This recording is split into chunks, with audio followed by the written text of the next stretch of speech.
Good afternoon, everybody who's joining us from Mauritius, and good evening or good morning for whichever place you're joining us from different sides of the world. Welcome to our webinar where we will be discussing the impact of blockchain technology across emerging economies. Our focus today will be on the development of blockchain in Mauritius, but also in markets like the Czech Republic and Chile. And for this, we will have expert speakers intervening today with the presence of Frans Marx, CEO of SecureKey Group Mauritius, and his experience across financial services, telecommunications, insurance, and critical infrastructure. Thank you for joining us, Frans. Very happy to have you here.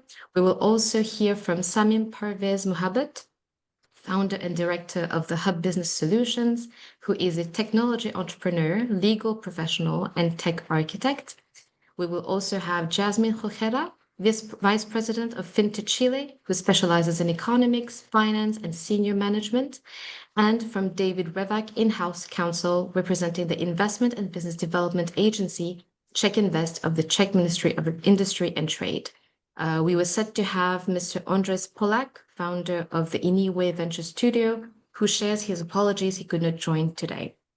Now, for members of our audience today, feel free to use the Q&A section at the bottom of the screen of the Zoom to have your questions sent to our speakers. We will go through all of these questions, comments, or any insights you would like to go through at the end of the session. Now, without further ado, we will hear from our special guests in opening this event today, starting with some remarks from His Excellency Tomáš Ulišný, the ambassador of the Czech Republic to South Africa, whose embassy is accredited for 8 associated countries, including Mauritius. Mr. Thomas, thank you for joining us, and the floor is yours for your opening remarks. Thank you very much for giving me floor. I hope that you can hear me properly. Okay, good afternoon, ladies and gentlemen, and good morning to Chile. It is a great honor to welcome you all to today's webinar, The Impact of Blockchain and Technology Across Emerging Economies, which is organized by our embassy together with Mauritius Africa Fintech Hub.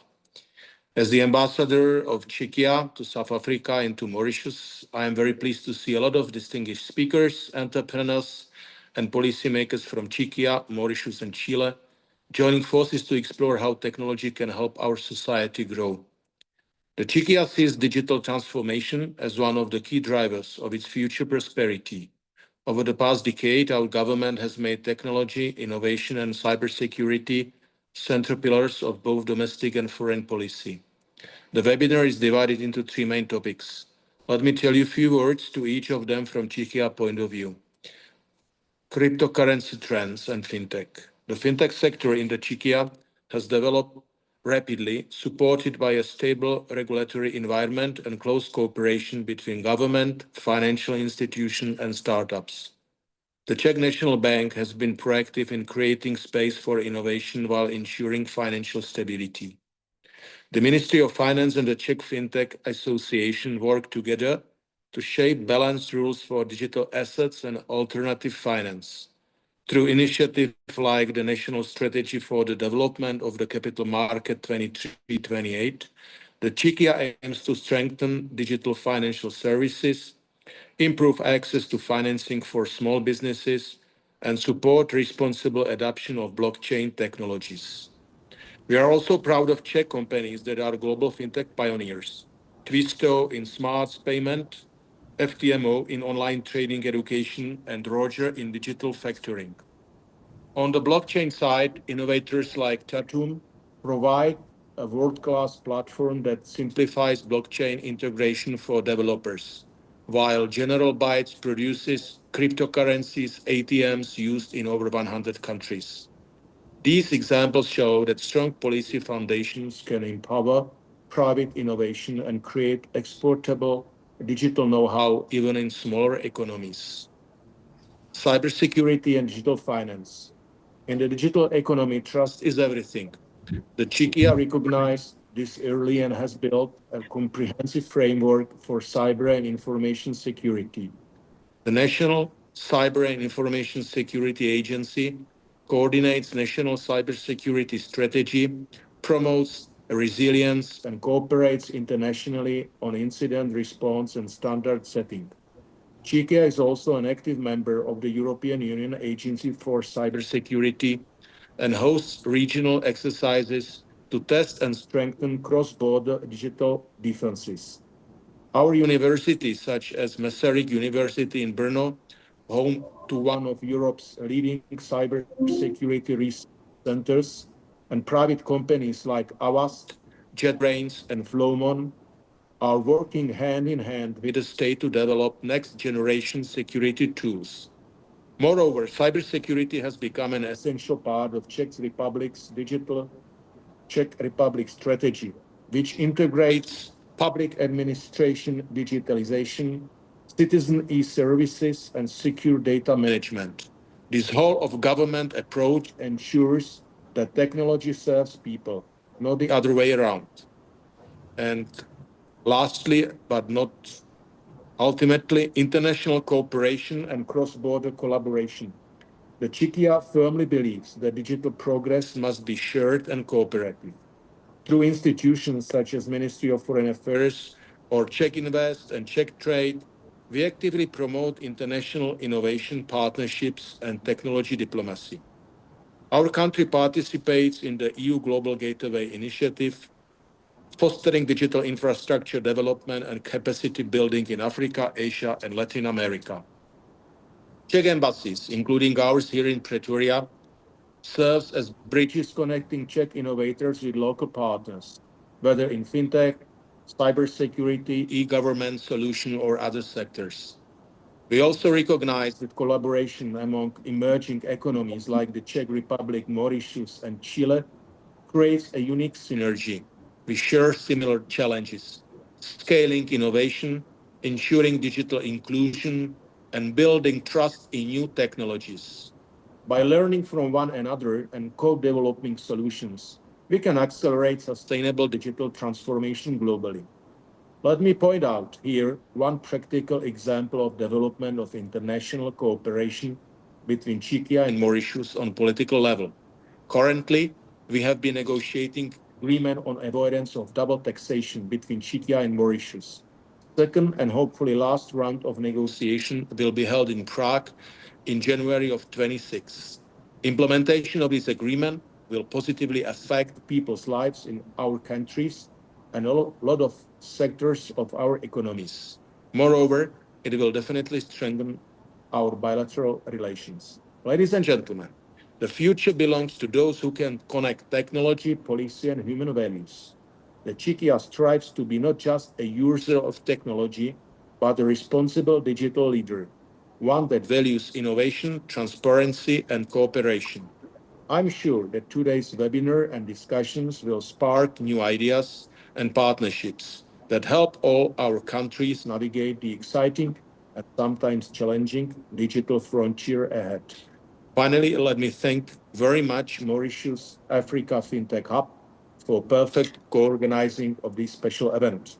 I wish you a productive and inspiring webinar. Thank you very much for having me on the introduction. Thank you. Thank you, Mr. Thomas, for this insightful introduction. We could not be more in alignment. And perfect scene for me to welcome now Mr. Sachin Mohabuth, Senior Manager, Deputy CEO at the Economic Development Board of Mauritius, who is actively supporting the promotion and development of innovation in fields of finance, technology, and hospitality, to also share a few words on the initiative. Thank you. Welcome, Thank you, Sachin. Miss. Thank you, Miss Saidu. His Excellency Thomas Olsini, distinguished participants, ladies and gentlemen, greetings to all. It is a genuine pleasure to address you today on this topic that is not only changing the world, but actively creating new economies, blockchain, technology. The global digital transformation is accelerating. We all know that blockchain is a core pillar of this evolution.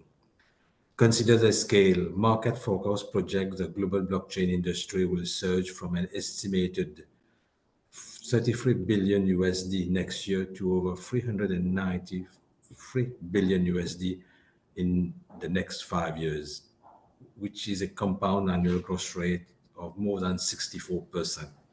For emerging markets, this technology is the ultimate equalizer. While geopolitical and economic shifts reshape global trade, digital innovation is a key for emerging economies to redefine their role in the global supply chains. Blockchain provides the tools for greater transparency, resilience, and financial inclusion. From Mauritius' perspective, just to give you a few of initiatives that we have taken, actually we move decisively past the preliminary research and into tangible implementation. We are simply exploring fintech, we are regulating it and enabling it.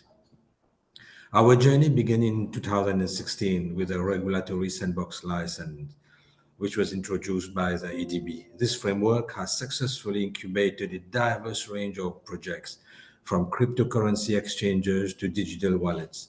The proof is a progress made from these regulatory sandbox license holders that have already matured and are looking to expand their footprint across the African continent. Our fintech technology is already making a difference, enabling ambitious SMEs to access vital loans and capital. And to cement our position, we have introduced a clear, modern, and comprehensive regulatory environment designed for investor confidence. First, we have the Vitus Act of 2001. This act ensures full compliance with all the 40 recommendations of FATF, providing security and compliance to global investors. Second, we have specialized licensing, where Mauritius introduced the custodian services, a digital asset license, making us one of the first jurisdictions globally to offer a regulated environment for institutional digital asset custody. Also, we provide investor-friendly tax incentives, and this is very critical. A licensed virtual service provider is now eligible for an 80% tax exemption on income derived from its virtual asset services. This is a clear signal that we are open for compliant global fintech business. And we also want this technology to expand to other economic sectors, not only payment and lending, but also see how we can tap into the massive friction and the potential that we can have. And one of these could be the real estate sector. All we know that traditional property transactions are notoriously slow, expensive, and vulnerable. They are bogged down by excessive fees from intermediaries and lengthy closing times that can stretch for months. So the blockchain delivers a radical, immediate solution that we have to champion here in Mauritius, focusing on three main areas where there could be return on investment. It can help to accelerate transaction via smart contracts. And this is an opportunity for startups to move so that companies, those registering the contracts, that can move from manual trust-based contract to self-executing smart contracts. These automatically execute a transfer of ownership and release funds. The instant predefined conditions are met. This capability has the potential to cut closing times from months to minutes while significantly reducing intermediary fees. It can also help in land registry and fraud prevention, but also to democratize investment through tokenization. We all know that blockchain allows for the fractional ownership of real estate, and this could be an opportunity for a wider global pool of investors to have and explore these new areas. So building on the 3 decades as a globally respected international financial center, Mauritius is your de-risk platform and fintech hub for Africa. Why choose Mauritius? First, because we have unmatched stability, a robust legal system, strong governance, a network of investment promotion agreements that mitigate risks for your African strategy. Second, the connectivity and talent. We have high bandwidth connection to Europe, Asia, Africa, supported by a deep bench of over 30,000 skilled multilingual ICT professionals, and the ecosystem is here to support. It provides access to robust funding, incentive schemes, including the Mauritius Research and Innovation Council that grants an angel investor platform like the Mojels, plus a number of incentives that we provide so that we can provide occupation permit to young professionals coming to Mauritius. So finally, the convergence of our trusted jurisdiction, our clear regulatory framework. These are powerful new technologies that would create an unmissable opportunity. We are ready to build the future of finance and we invite you to be part of it. I extend a warm, direct invitation to global fintech community. Engage with us, contact EDB, whether to set up your company in Mauritius, to explore joint ventures for regional expansion. This is a time to act. And the Economic Development Board, being a government agency under the Ministry of Finance and Prime Minister's Office, we are here to help you in your venture. Thank you. Thank you for your attention. Thank you, Mr. Sachin, for your introductory remarks. I think both of these introductions set us well to go into our discussions of the day, starting with our first segment, where we'll be exploring the trends in fintech and in particular what's happening in cryptocurrency. We'll be starting here with you, David, to hear a little bit about how things are evolving in the Czech Republic. From your perspective, what have been the key drivers of fintech adoption in the Czech Republic and broader European markets? Yeah, hello. I hope you can hear me very well. Thanks for Perfect. inviting me. As said, I'm David Revak from the Czech Republic. I work as an in-house counsel for the government agency of Czech Invest, which belongs under the Czech Ministry of Industry and Trade. So my perspective will be from the state of the public sector. What drives the adoption of fintech in the Czech Republic and in the European market in general? I would say it's like on the demand and on the supply side. There are two perspectives of that. There are the predispositions. The Czech market in particular has a very strongly growing market since 1989, especially after 2004 we joined the European Union. Very open-minded consumer base, which are really fast in adapting new technology, but also the predisposition of the typical Central European industrial level. So we have a large scale of labor force which is good educated in the field of science, in mathematics and physics. So and computer science in general had a really great potential. On the demand, and that side, it's maybe interesting to mention that it's also about the structure of the economy, what led the Czech companies in the fintech branch. And it's like, as the most of the nations in Central and Eastern Europe, we had focus on business development which is based on product base. The Czech Republic is in that moment not really famous for the research in the field of the basic research, like we know it from Germany or from Austria, where the businesses invest a lot of in the technology development, which leads to patent and then lead to product. The Czech companies, especially small and medium-sized companies, prefer a business model when you can sell the know-how and lead it to a certain product, and this is the offer for the customer and especially for the consumers. So this predisposition, in the first place, the focus on natural science, which allows us in our labor force to develop fintech very well, and the open-mindedness of the consumers, on the other hand, makes the Czech Republic a great place for fintech development, even though because the Czech consumer is in a lot of indicators very average of the European consumer, and as a product developed in the Czech Republic has the same legal features, regulatory features that it has to have in Germany. We have the same Data Protection Act, so the GDPR. We adapt MiCA in the field of crypto, and therefore it's very popular for tech companies to invest in the field of fintech because they can use these advantages of the Czech market.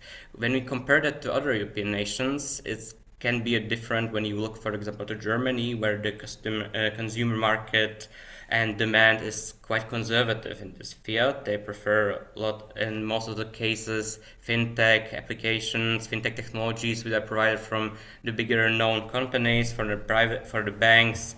In Germany, especially the Sparkasse, and in France, the big banks, which the people are trust in the long term. So I think under this condition, I would define the Czech market as very viable and still very average in a good sense of the meaning for the European market. This also means there's a lot of opportunities and doors that remain to be walked into, is what I Definitely. can get from here. And maybe as a follow-up to this, so with this as a vaccine, how do you see regulatory clarity in Europe influencing crypto and digital asset adoption, be it regionally or even on a global scale? When we talk about the regulatory clarity and the legal clarity, I think this is one of the biggest advantages of the common European regulatory. A Czech law is applicable in Germany, in France. Of course, when you develop a product, you have to match the preferences of the customer and the consumer in the other nation, the behavioral aspects and so on. But in a field like fintech, where the risk management often puts the focus on the regulatory issues, because we know the PSD2 regulation, MiCA, and other payment regulatories, they are really strict, and that could lead to huge damages when the legally perspective would be ignored in some way or doesn't match the imagination, the standards which are necessary. Therefore, I think that this is a good, it is definitely good development. Of course, in the European Union, we have 27 member states, we have all legal traditions, so the interpretation of the statutes can be quite different. Until it came to the European Court of Justice in Luxembourg, it took, of course, some time, which they have to overcome in that field. So it's good that we lead dialogues, not only between private enterprises and the public sector, like we in Czech Invest and with the Ministry of Industry and Trade try to do, even with our regulatory sandbox in Czech Republic, but also between nations. We know there are already handbooks in Britain, for example, even though it's not in member state of the European Union, in Germany, in Austria, which are handling the problems with the interpretation of MiCA. So I think the legal clarity will be increasing with the dialogue we lead in the European Union, but it's, as I said, it's a great opportunity for small and medium enterprises to develop products which are really, I wouldn't say fast to create, but you don't need the basic research previously to create the product. You can sell to the customer and sell it on compliant level, on a compliant base, even in other European states. Thank you for that. That was quite insightful. And I would now direct our attention to the other side of the world and what's happening in Latin America, and more specifically from Chile with Jasmine here. What we've seen, in any case, from outside of the world is Chile and Latin America have also seen fintech scale quite rapidly in spaces like digital payments and alternative lending. What would you say are specific conditions that have enabled that growth from your perspective? Good morning, everyone. Here is a 30 a.m. more or less. We are really pleased to be here. I'm representing Fintech Chile, which is the Fintech Association. And yes, well, when we talk about Latin America, most probably everyone's think that we are a very similar country, that we face very similar challenges, but every country it's quite different, and the main reason why, for example, this has been this bigger opportunity about crypto and crypto adoption has been because countries like Argentina or Venezuela were looking for an asset, a hedge against inflation. So that was one of the main issue with that trigger the crypto adoption. But on the other side, we didn't have as a region too much bank accounts penetration. We didn't have so many products that could help us, the wide broader society, to access to bank accounts, to lending, to credit. So there was a big opportunity that we faced it, I think, at the beginning of the 2000s. So those are the main factors that trigger this development, and this is why the fintech industry has evolved, starting actually with crowdfunding companies like the pymes, we call it, these small and medium businesses didn't have access to credit from the bank. So that's what was one of the first companies that appear here in Chile. So in the specific case of Chile, we are like having an advantage, that's because we have a lot of we have a really quite mobile penetration that is over 130%. Almost all the adult population has bank accounts, and we have a really good talent, a technical and financial talent, and all these variables have helped us to lead and to be as an example here in Latin America. And together with the fintech law, which was launched in 2023, that was one of the, I will say, first and most open to put the innovation in Latin America. So we are actually in this moment, we are waiting for the Financial Commission to approve the new registers and authorization to all the fintech industry here in Chile. And what we are seeing is that we have more or less 400 fintech in Chile. Around 30% of these fintechs are foreigners, are from other countries. And what we are seeing is that they are coming even more because they see the fintech law as a good opportunity to have an established business. They have the clear rules, so this allowed to the investors and of course to the founders to have a very clear path of what they have to do and how to do it. Of course, we are as an industry, we have faced a lot of challenges dealing with the banks, dealing with the regulator, because no one knows about fintech and especially about crypto. So I've been in the crypto industry since 2016, and in 2018, for example, we faced a real challenge with the bank because they closed all the bank accounts from the crypto exchanges. So something very similar that happened like 2 years ago in USA, but we faced this in 2018. So it has been a challenge, of course, but a great opportunity to teach to the banks and try to have a venture between the both parts, and to tell them and how this industry works, what are the opportunities, and that has also enhanced the crypto industry in Chile. We have many trades, many companies. We have a lot of wallets, a lot of services, and I'm sure that this will continue to grow. And from the other side,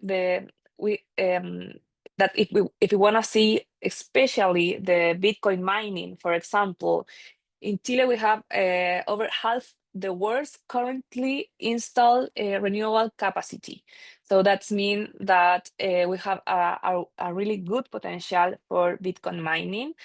Right now, between 62-68% of the electricity is generated by renewable electricity.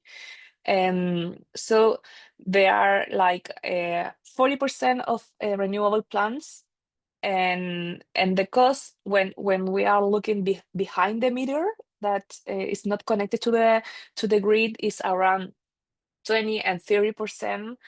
Sorry, 30 megawatts US dollar megawatt hours. And so there is a real opportunity as well for this big investment opportunity to bring mining and to develop the mining industry, the Bitcoin mining industry in Chile. So there is a huge potential. We are evaluating that.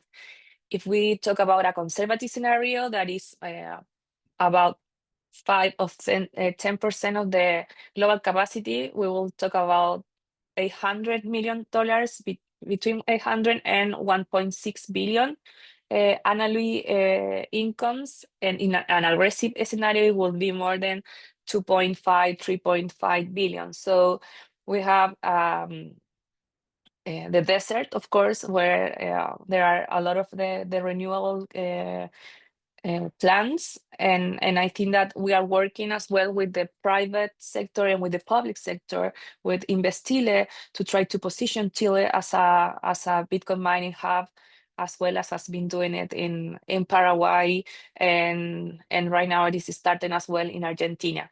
So like you see, is I try to share with you a little bit of what has been the fintech industry development, and especially what we are seeing right now with crypto, and of course with Bitcoin. Thank you for that. That was, I know, very short to share a lot of information. It is a big subcontinent. So, but thank you for sharing that. I will now turn our attention to what's happening locally here with Samim. Looking at Mauritius and the region in our corner of the world, where do you see the strongest opportunities today for fintech growth, be it in Mauritius or for the continent? So thanks, Frans. Yeah, so first of all, I'd like to thank the Mauritius Africa Fintech Hub for inviting me to this platform. It's a real pleasure being here representing the Mauritius fintech landscape. So, yeah. Okay, so going back to the question, when we talk about fintech across Africa, the key, I think, in my opinion, is not to copy actually what's working elsewhere, but actually it's to innovate in our own realities, because Mauritius and Africa each face unique challenges, but at the same time, it offers some of the most exciting opportunities that we can have in the world. One of the biggest opportunities lies in financial inclusion, right? So basically, what I mean, it's like reaching people who's been left out of the traditional banking system. So, across Africa, basically, we have hundreds of millions of people who are still unbanked, right? Or even underbanked. So that doesn't mean that they don't really have money, but it just means that they put it mainly in cash. So banks, basically, why this happen? Why are they not really they are underbanked or not bank at all? It's basically because the banks cannot reach them, because as it's expensive to open branches in those rural areas, and also one of the thing is that people don't really have the formal credit histories for the bank to access, with the bank account opening. The data is not there. So that's where actually where fintech completely changes the story along with blockchain. So, Africa, like we've seen, they skip the desktop era. Everybody moved from desktop to mobile phone, but Africa basically, they skipped that desktop era. They went straight to the mobile phone that we've seen. And it's like one mobile device has become like a new bank branch, a simple digital wallet on a smartphone. It allows like a farmer to receive payments, to pay school fees, maybe even buy an insurance, or send money to family instantly, securely, and most importantly, at a very low cost. So we've seen this actually with M-Pesa in Kenya, right? Which started as a money transfer app, and now it's grown to a full-fledged financial, I won't say institution, but ecosystem, yeah? So now is that what's good with that is that people with no credit record, like fintech, is using alternate data, right? So what is happening is that companies are using the mobile data usage, the transaction history to build credit scores, and based on that, they're even offering microloans. Now, bringing Mauritius into that context, the story is very special here, I think. So in Mauritius, we already have a very strong infrastructure. We have high financial inclusion and also a very trusted regulatory framework. So what I mean by that is that Mauritius can serve as an incubation hub, a stable testing ground where fintech startup can build, attract investment, and then scale the solution across Africa. And alongside, we've seen rapid growth, in digital assets and cryptocurrency adoption, especially in the African emerging markets. For many people, crypto is not just speculation now, right? It's a utility. It enables faster, I would say, cheaper cross-border payments, protect the value in inflationary economies, and even support new model of community funding and digital ownership. Also, like we've seen, in Nigeria, Kenya, South Africa, they're already among the world leading crypto adoption markets, right? And we are also seeing a blockchain being used to tokenize real world assets like commodities, carbon credit, and land. Like in Mauritius, I don't really know if you've seen, I'm involved with a company. We have like digitalized gold now. We've built smart contracts to actually trade the gold on chain and fractionalize gold trading. And that's a very that's a first, in fact, in on the island. So it's already there. We are using it. Me being in the blockchain space, we've built our small smart contract, our own smart contract, and so on. Yeah. So that being said, Mauritius is one of the few African jurisdictions where we've dedicated regulation for virtual asset. We have the Vitus Act. So that gives us also a very competitive edge. So that is one thing. And secondly, the next opportunity would be with cross-border payments and trade finance. So as we know, well, it's not easy to say that, but it's faster and cheaper, for many African businesses to trade with Europe rather than with their own neighbors. Like I would give an example. So a Mauritian company, buying goods from, say, Ghana, might, to transfer the payment, it would be routed via the US bank intermediary and so on, converted to multiple times, and then the charge will be at a very high fees. So now that's where, in fact, fintech and blockchain is coming in and changing that narrative, right? Blockchain-based payment networks. Now, what they are allowing direct peer-to-peer settlement. So companies can pay with each other, like using stable coins between those African countries. That's actually where we are going, and that's also cheaper. So it's removing the intermediary bank, and it's cutting both cost and also the time, because on blockchain transaction is almost next to instant, and you have only one kind of fees. It's a gas fees. You don't have intermediary banks eating all the fees across. You don't even know where the fees are coming from. You also have CBDCs. Mauritius also has also, I think, some 2 years back, put out a white paper for stable coins. So that being said, blockchain is also allowing instant, transparent, low-cost transfers, regional, in the current region. And unfortunately, or fortunately, our reliance on the US dollar is we are sort of moving away. We have companies also like Flutterwave and Paystack, as well as emerging blockchain-powered platforms. They are building the race on this new kind of financial connectivity, meaning blockchain, right? And beyond payments, we also have digital trade finance, which is being powered by smart contract to verify actually purchase orders and even release short-term loans. Remember what I was saying earlier, the data is not there. But on blockchain, as we all know, the data is available publicly. It can be checked, and it's immutable. Nobody can change it when it's there. It's the next, I won't say impossible, but it's almost next to impossible to change data in there. So transparency and trust, bringing transparency and trust. Yeah. And then lastly, I would say the last opportunity would be in regulatory technology, RegTech to be short. Basically, in all financial system, we need trust. So we need a kind of technology to be able to build that kind of trust. And blockchain being, again, immutable, transparent, everything is verifiable. It brings that kind of trust. So, and as we've seen, as finance is becoming increasingly digital, there are money laundering, risk of money laundering, and also cyber security attacks. So we need regulations and technology to be able to combat that, right? And RegTech combined with AI automation and blockchain analytics, like Chainalysis, for example, it makes compliance faster and more transparent, right?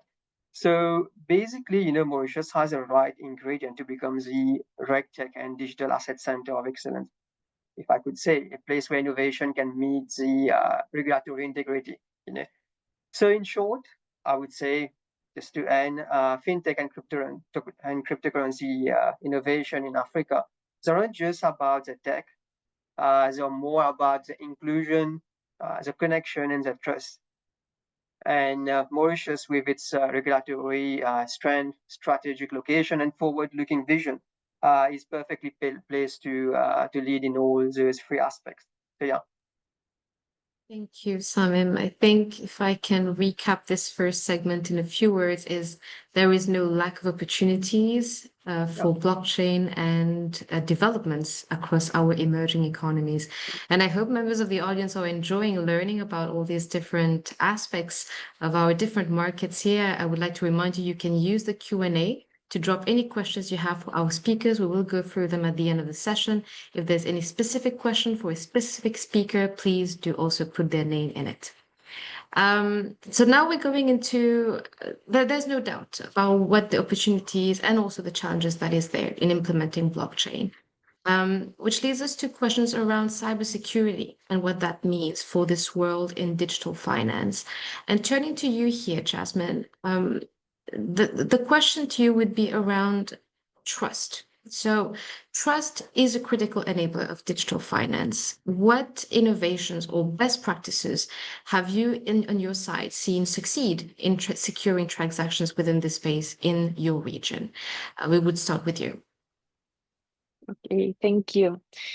Well, in 2025, LATAM threats landscape is intensifying with cyber attacks surging like 108% year over year, mainly of course hitting financial sectors, healthcare, and government.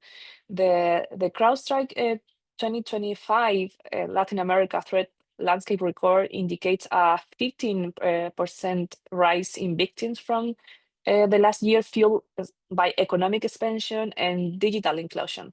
So dominant trends include ransomware, phishing, and supply chain attacks, worsened by infrastructure shortcomings and regulatory voids.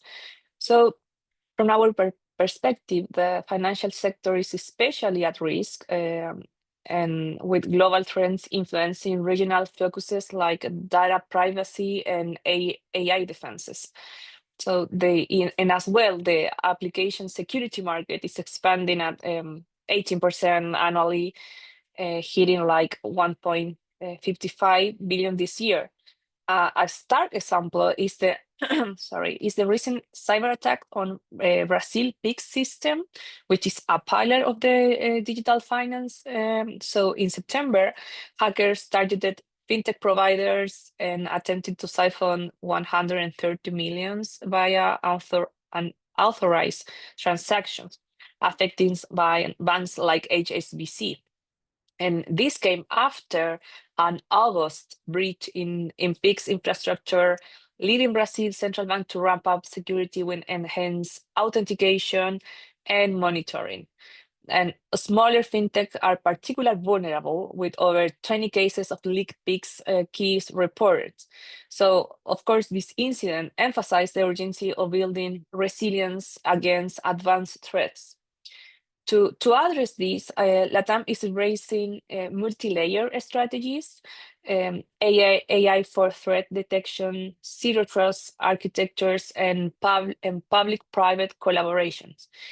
Initiatives like the 2025 Latin America Cybersecurity Talent in Colombia are boosting skills. Best practices encompasses regular audits, employee training, and regulatory enhancement. So, such as Brazil Alliance to Curb Vulnerability. I would recommend like 5 core steps from experts, like codify regulation, invest in training, promote partnership, upgrade infrastructure, and monitor threats on regional scales. In Chile in particular, we are prioritizing compliance and education to reduce risk in digital finance. And regionally, mobile-first secure models, of course, are also cutting remittances vulnerability. Of course, proactive cybersecurity is crucial for maintaining the momentum of the digital finance growth, especially the fintech industry. Thank you for that. I'll follow up here with you, Frans, for what you're seeing in our region. We are seeing cyber risks that are growing alongside digital adoption. So there's high opportunities, but also growing risks. From your perspective, what do you see as the most pressing cybersecurity challenges for financial services in our region? Thank you, Benazir, and thank you, everybody. Yeah, I think if we just take it to a higher level and then drill down into the detail. So obviously, if you look at cyber incidents specifically within the fintech or the financial industry as a whole, cyber incidents can actually threaten financial stability. And I think especially if you're an emerging market or a developing economy, although many like Mauritius have got improved frameworks, there are still some gaps. And I think there's some work still to be done in terms of implementing improved controls. Also things like incident reporting, resilience testing, etc. And then the other thing which I'll get to later is capacity building. I think capacity building not just in terms of technology, but also in terms of physical resources that are available and trained up specifically to do that. So I think if you're looking at the emerging markets, typically, from my perspective, they are just more vulnerable. Everybody's vulnerable, but I think if you're emerging in economy, your vulnerability is at a heightened level. So this is obviously a direct threat to the financial stability of an actual country. And then if you look at, just to go back to what Jasmine also said in terms, she alluded to a couple of these things. If you just look at, the basic everyday sort of cybersecurity challenges that are faced, and then I'll get into blockchain specific aspects. Aspects like phishing, etc., is really on the increase. Email compromises, that kind of stuff is really on the increase.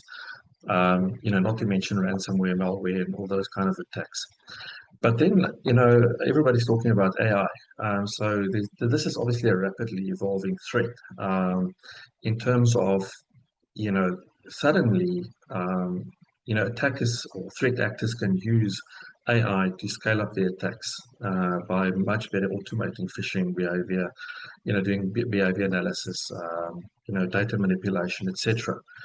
And it's no secret and no surprise that the financial sector is among the most exposed as far as these types of attacks are concerned. So where AI can be a very good ally and a friend, I think one should look at AI as a productivity, well, much more than a productivity tool, but really something that can escalate your business and how you do business and how effectively you do business. But on the other hand, it can also expose you to additional threats.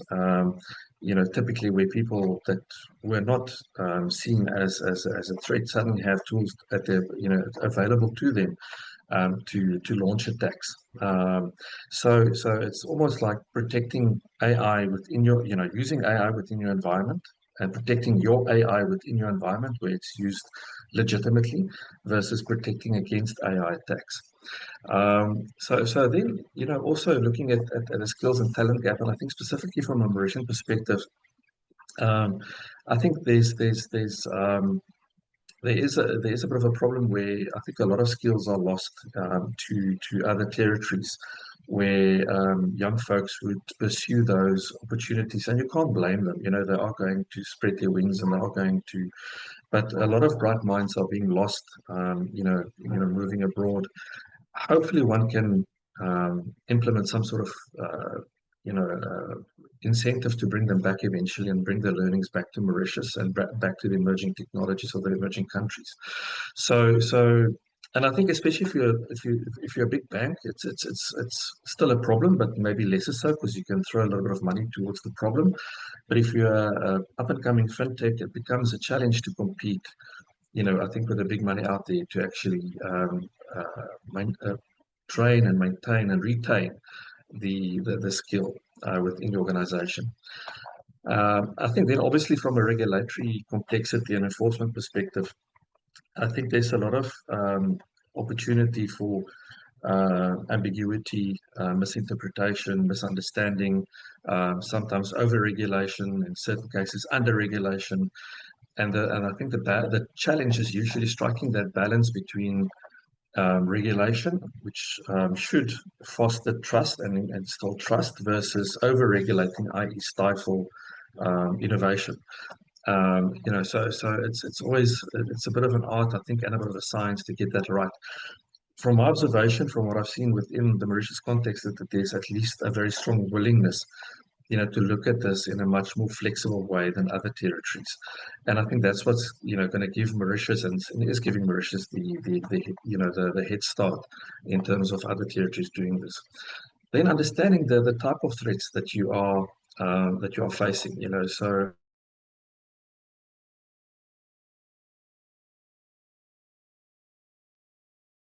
I think we lost Frans here. Let's just give it a few seconds.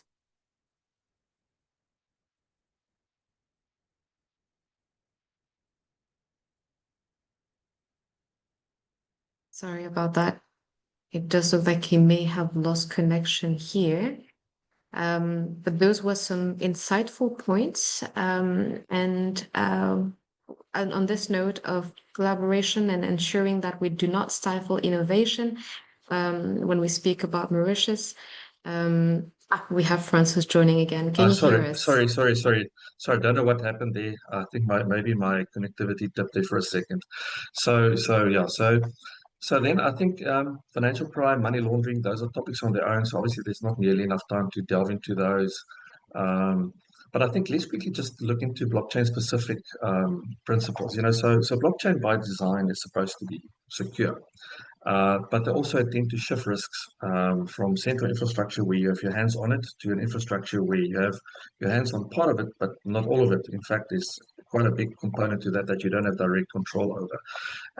I'm a bit of a control freak, so I believe that if you can control something, you can manage it. But by pure design, it's supposed to be safe, but you also tend to lose a bit of control in terms of how this is, put together. So I think some of the key things in conclusion on this topic is just really, if you're looking at at blockchain, is to look at things like cryptographic key management, so proper FIPS 140-3 sort of encryption, looking at not just general data protection like GDPR, but also the financial PCI DSS kind of compliance.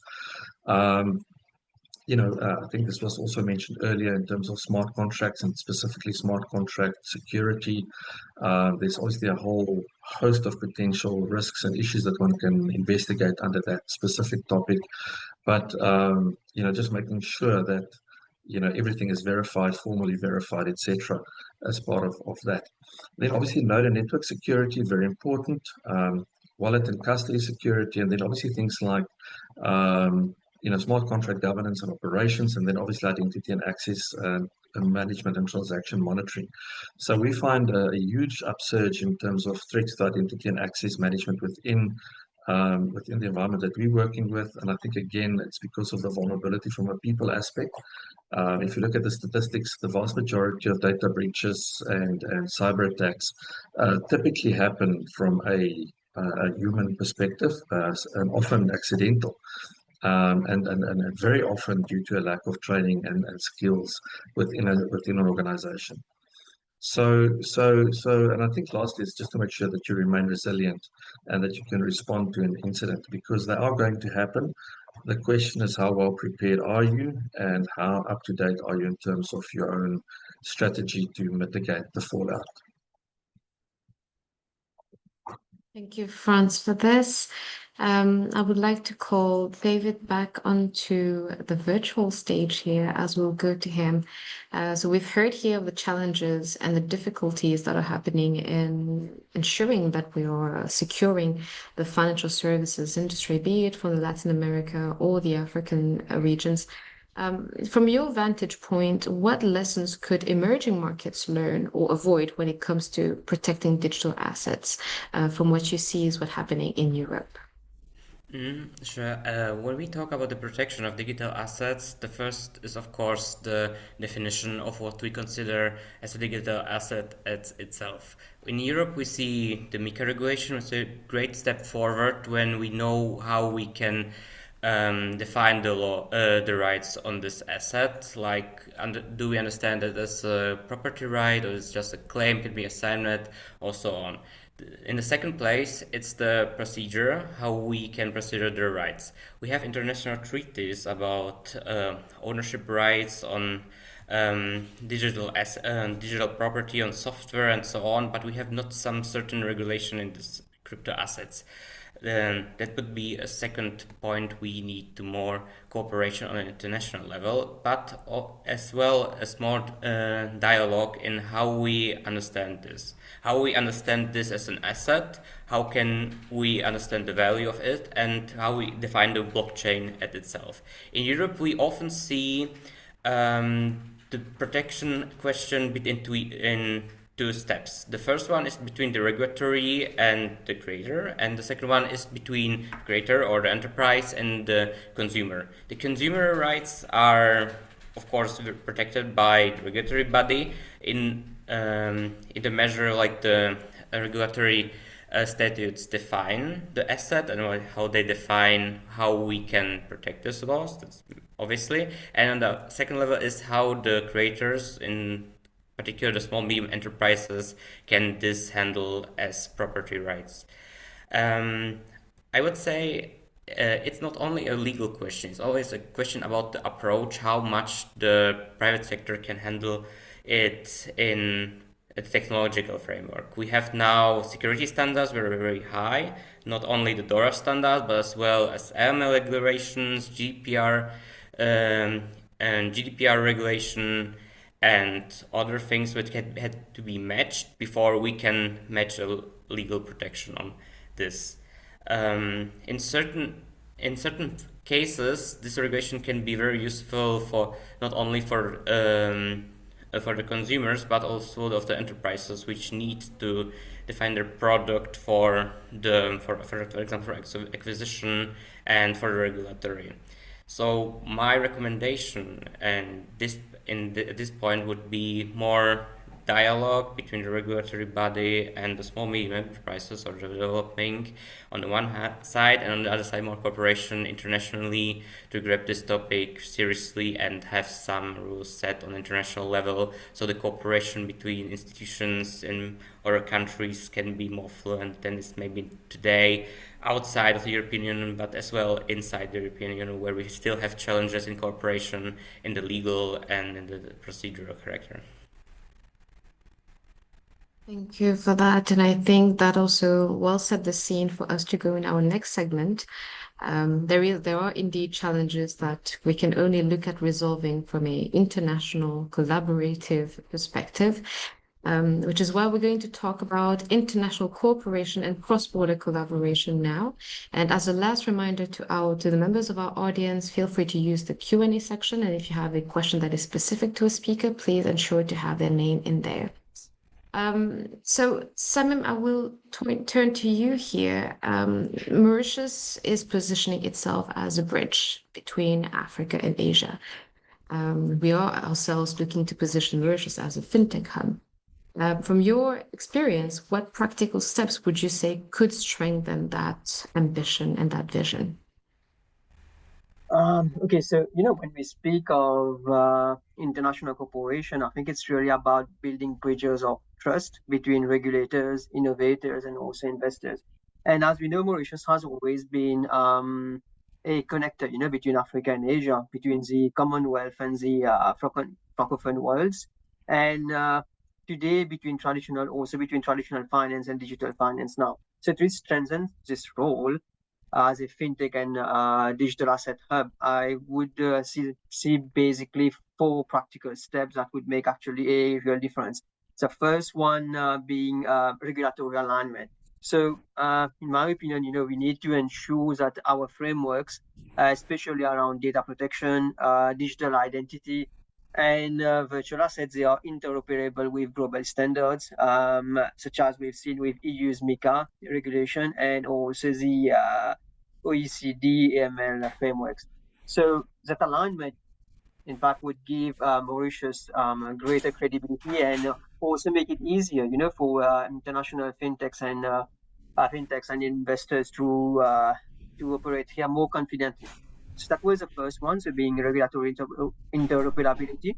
The second one I would see would be digital infrastructure, and one thing which we've been hearing about for quite a while now is open APIs.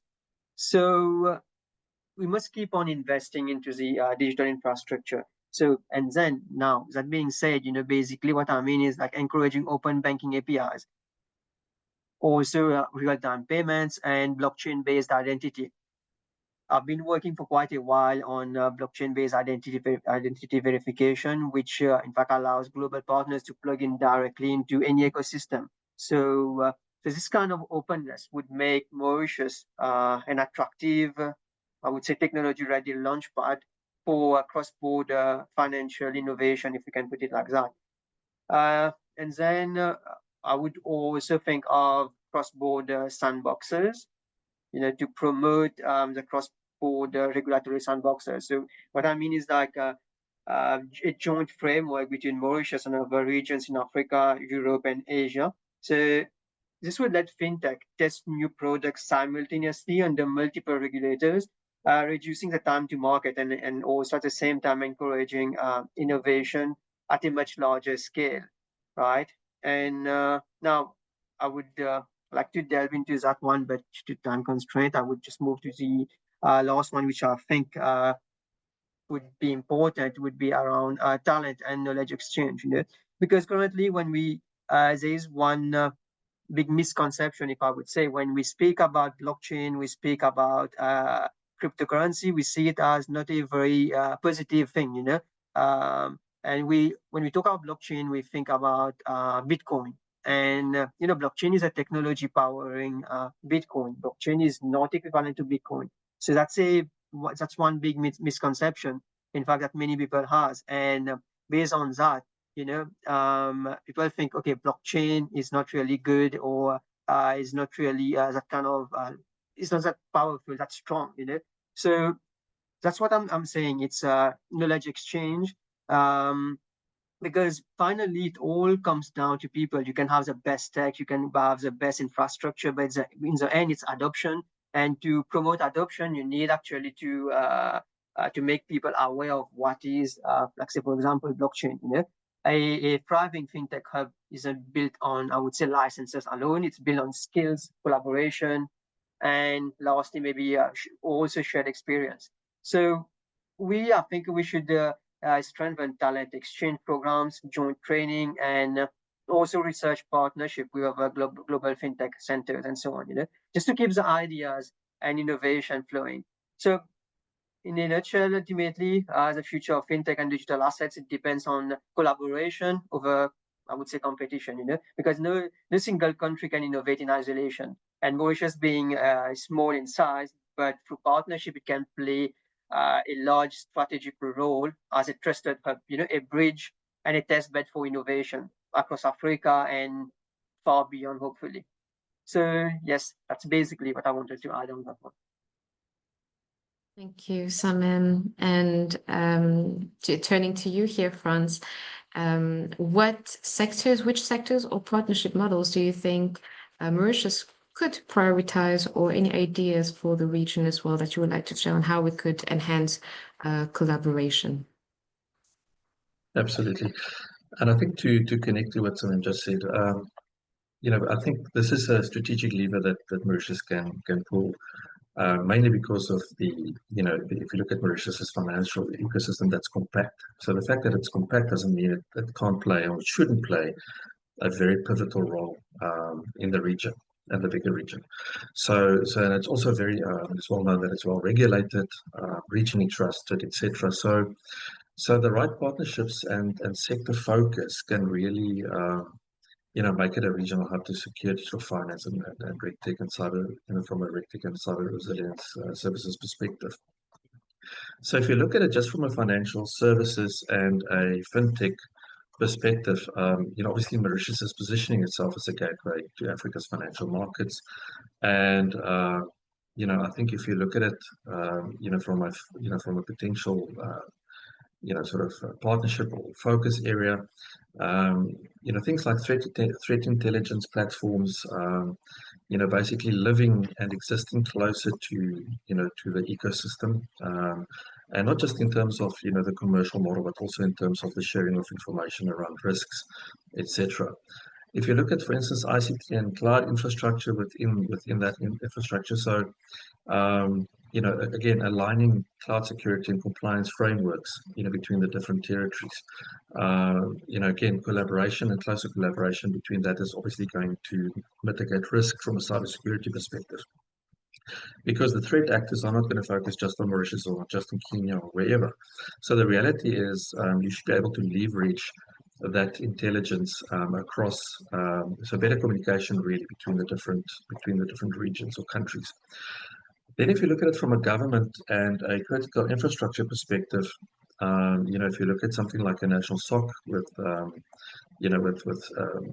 sectoral sort of representation around finance, telecom, energy, so it goes outside. So it goes outside of just the fintech space, but sharing information and sharing infrastructure, threat intelligence between government entities,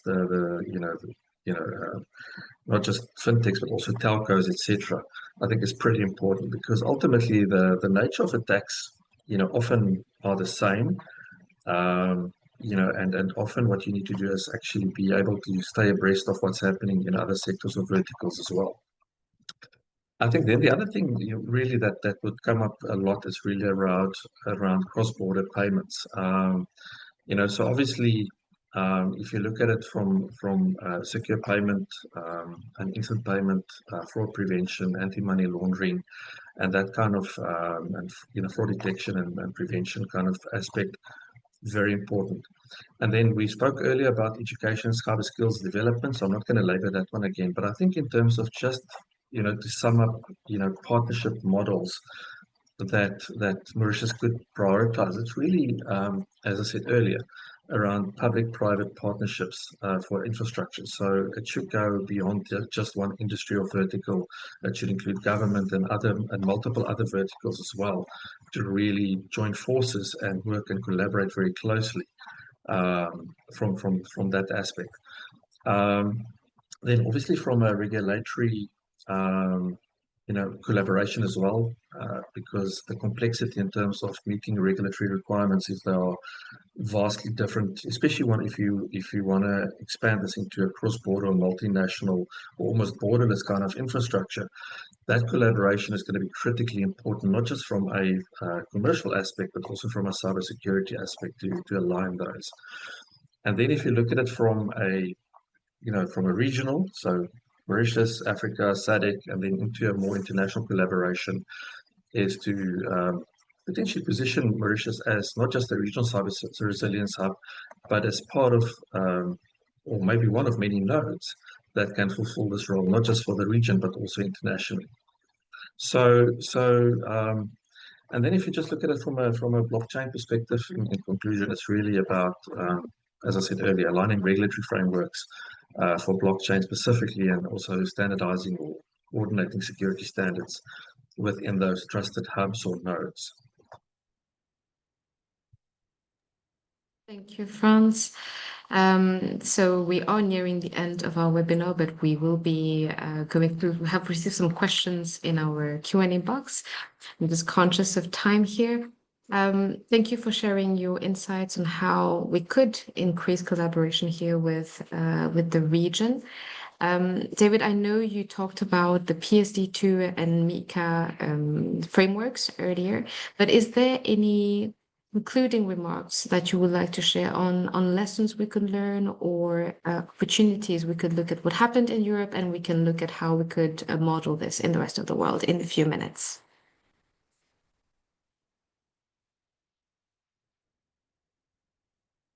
David, can you hear me?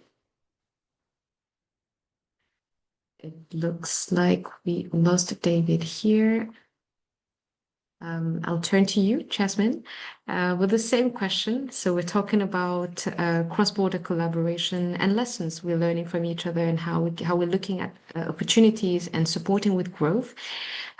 What models do you see that are successful, that could be replicable in other regions, or maybe some words you would like to share on the biggest opportunities in connecting Latin America to regions like Africa or Europe? Sure, thank you.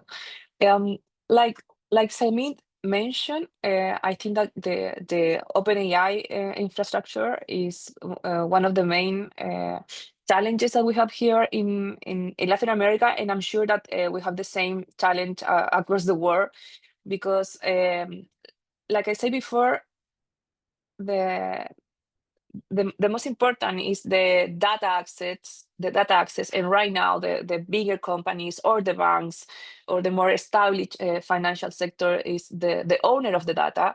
And at least in Chile, we have so many fintech that a person can have multiple accounts and prepaid bank accounts and different options. So you have all your data spread across different products and services. And I think that is a detrimental for the user because you don't have an unified history about yourself, about your financial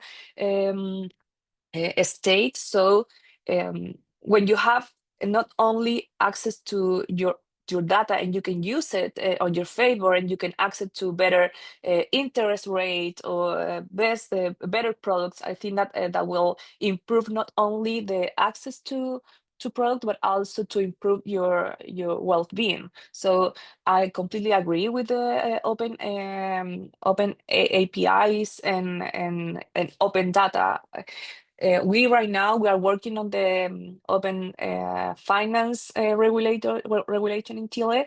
It is part of the fintech law that was launched in 2023, but right now we are working on the implementation that it should be between 2027, 2028, which is under discussion because the more traditional sector want to delay the implementation, and we as a fintech industry, we want to comply with the times that we was established by the commercial the commission, the financial commission. So, well, again, our fights for this important regulation.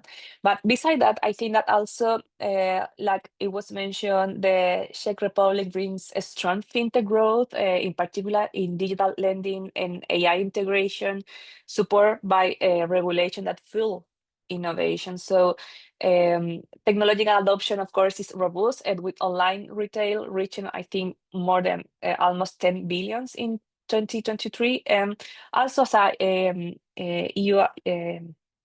EU membership opens door to expansive market. Key strengths include a stable macroeconomy, low unemployment, and fintech blending with traditional banking. From the side from Mauritius stands out as a Africa Fintech Hub, which is really empowering. You are ranking like 53rd globally in fintech and first on the continent. So you're part of the Middle East and Africa fintech sector, which is projected like more than 100 billion by 2033. And so with a strength in economy support, AI innovation, and mobile penetration expanding to almost 500 million users across Africa. And like mentioned at the beginning, and also Samit highlighted, here in Chile, the synergies are exciting because like Chile talent, the mobile prowess can complement Czech's innovation in digital credit for example, co-develop lending platforms, while Mauritius' role as an Africa hub facilitates entry into high-growth emerging markets. Opportunities, I think, abound in joint pilots for AI fintech, a global market hitting like 60 billions, regulatory harmonization for cross-border payment, like mentioned David, and talent exchanges. I think like Fintech Chile, Invest, and the Mauritius Africa Fintech Hub are ideally positioned to spearhead this through partnerships. So I will more than will to invite everyone to an open dialogue and collaborative initiatives, such as establishing, I don't know, sustainable tech trade hubs across our regions. Thank you, Jasmine. It is indeed our hope when we first started this conversation with Miroslav here from the embassy to start conversations, and we hope this will be a first of many conversations and dialogues we can open.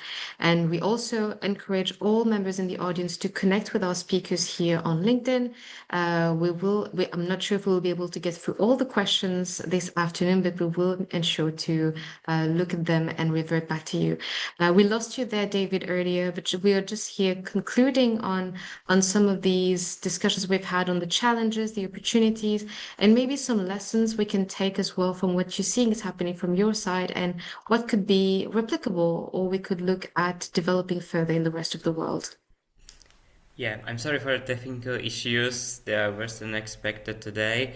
Thank you for the question. I mean, I think like Jasmine already mentioned, it's about cooperation and harmonization. We have huge potential in all of our states and all of our regions, but in the fintech branch, as said, it's very high regulated.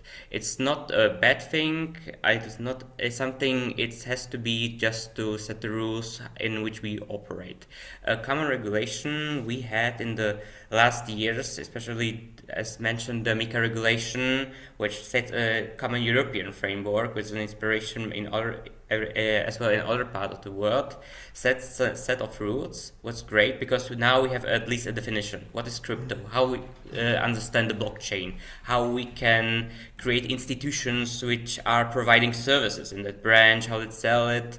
And that spares us a lot of trouble. In the past, we had a huge different understanding on what is crypto, what is a blockchain, and what we can do with it. I would say the biggest point on which we need to work now is put this harmonization into practice. So, for example, MiCA-like regulation are accepted with our partners in other parts of the world, or at least they are understandable. So, a fintech product developed in Mauritius or developed in China or the United States can be set on the European market in a decent time. We can understand and understand the technology of our partners and fit to their requirements.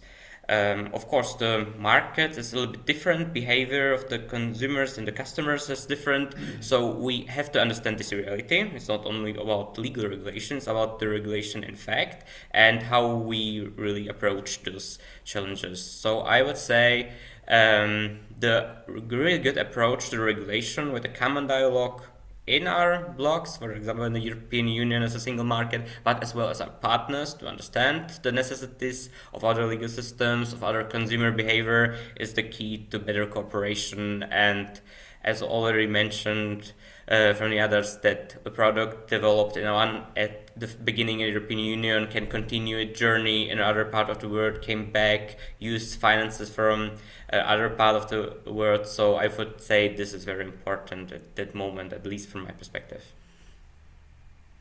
Thank you, David.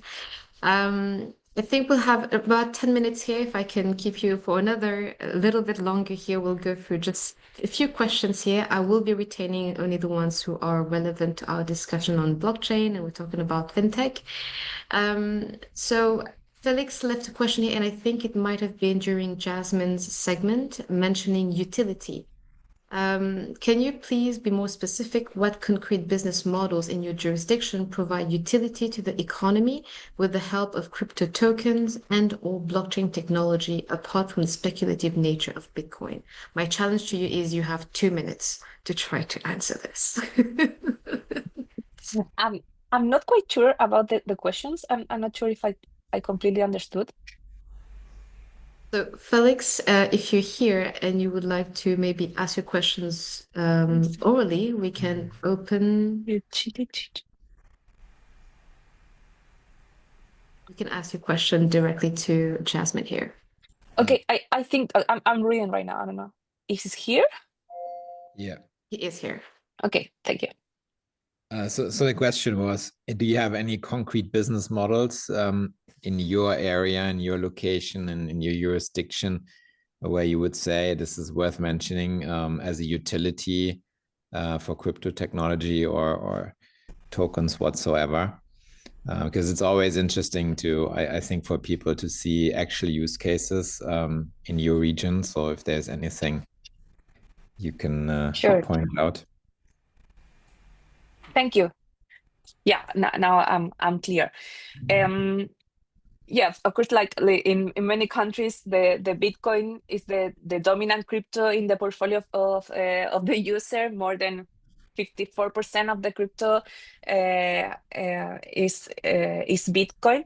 But in terms of exchange volume, we use a lot of stable coins, specifically USDC and USDT, because there is some migratory talent here in Latin America. So specifically in Chile, we are more or less 20 million.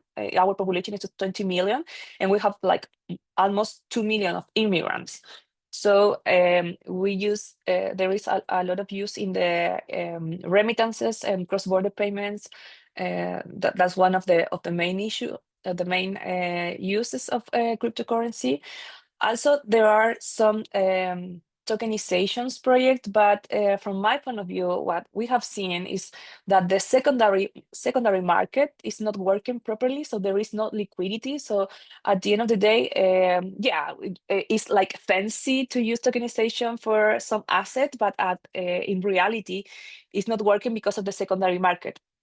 I'm not sure if is this necessary a regulatory framework, or is more like a use case, or the problem is the business model. I think that probably maybe in the next years, like in 3, 4, or 5 years, we will have a better framework, a better perspective of what is going to happen with the tokenization for some assets.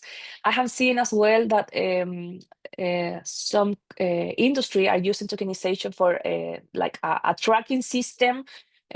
For example, with the meat transactions, the beef. I don't know. I haven't seen the use case so well studied if there is a real impact, and like I mentioned, maybe we have to wait a couple of years to see that. And the other side as well is the Bitcoin mining. Like I said, we are there is a huge curtailment here in Chile. So in average, this is more like 17% of the production of renewable energy is curtailed. So the industry, not only the data center industry, we need the AI, then all the data center require a lot of energy. So what we're trying to push is that the renewable grid should go not only to the data center and the AI and data center, but also to the Bitcoin mining. So I think that, like you mentioned, of course, Bitcoin born like a peer-to-peer electronic cash system. It has moved more to a speculative or at least from my point of view, like a wealth rewards for a hit against inflation. But right now we are seeing like a more dominance for stable coins, and I'm sure that we will see also a huge impact in the electrical grid, in the energy grid. Thank you, Jasmine, and I hope that did answer your question, Felix. Thank you for sending us your question. We do have time to take 2 more questions if we keep it under 2 minutes. I'll turn to you here, Samim. There's a question for you. Abdul asked, he heard you mention smart contracts, and him being a developer is interested to widen his skill set and join the fintech world. Where would you propose he starts learning about said smart contracts, if you have any advice for him? So I would basically suggest that he reads the the Bitcoin white paper, which was launched by Satoshi Nakamoto a while back. So that is where I started. In fact, you get a gist of the technology behind blockchain, basically how the transaction have evolved and so on. And then now, secondly, would be, there are also training available online. We also do training and so on. So first thing would be to read and understand the Bitcoin white paper. And then secondly, it would be basically doing some research on his own. And there are a lot of tools available, and there's our famous friend, ChatGPT, basically you can get a lot of insight from there also. Because now currently to build a smart contract, it can be done quite easily now, because like what we do at the hub also, we develop on Polygon chain, which is very user friendly and actually is very tech friendly. So basically, yeah, that would be what I can try to help with. Thank you, Sam, and I hope that did answer your question, Abdel. And we'll take this last open question. So that would be to you, David or Frans, if you would like to answer on that. We did touch on that in the segments we've covered, but how can AI and blockchain be integrated to enhance data security and transparency in financial systems? From Ranjit, if you would like to share a few words on that, and then we can close off. Sure, maybe you want to start, Frans? Or maybe... I'm happy to do so. Yeah, I think if you look at it, just from a from an architectural perspective, if you look at within blockchain, the ability to not store personal data, i.e., because I'm assuming your question around data security also it covers data privacy and all that kind of stuff. Basically, that by its sheer nature or design does preserve transparency. I think from an AI perspective, really the ability to, in a much more automated fashion, is to classify anonymized data within that environment. Obviously, with data protection and anti-money laundering and fraud detection and prevention aspects or regulations frameworks kept in mind. There's quite a few other aspects that one can look at as well. From an identity and access management perspective, we touched on earlier on smart contracts. We can look at behavioral analysis, etc. So there's quite a few aspects, but I think within the context of your question, I would say really, to me, the core is around by design within blockchain, i.e. not to store personal data per se, and then obviously for AI to anonymize and analyze. I hope that answers the question. If I can add, I very agree with Frans in that point of view. I mean, AI is a great tool, even when you make some research in the portfolio and when you see white papers, standardized documentary, reg prospect, and so on. It can detect logarithms and systems which are not fitable and which are used to commit fraud. So therefore, it's a great tool to spare time in a consulting way, in the jurisdiction and order from agencies. We can use these tools and think a lot of states use it already in their public administration to detect fraud and to analyze and provide the risk management. Of course, nowadays there are always a human perspective on the before there will be legal measures before that, but still it spares a lot of time and it's a great tool already now.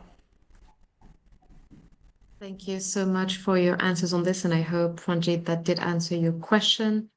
And on this note, I would like to thank all of our speakers and our special guests that joined us today. I think this was an enlightening 2 hours now that we've been together. I highly encourage members of the audience, and thank you for staying until the end here, to follow our speakers here on LinkedIn, connect with them. Any questions that was left unanswered, we will look at it after the session and we'll try to get you the answers. And yeah, stay tuned for our future events. We really hope this is a first of many platforms that will be able to facilitate in opening the discussion and supporting with collaboration here. Thank you again for joining.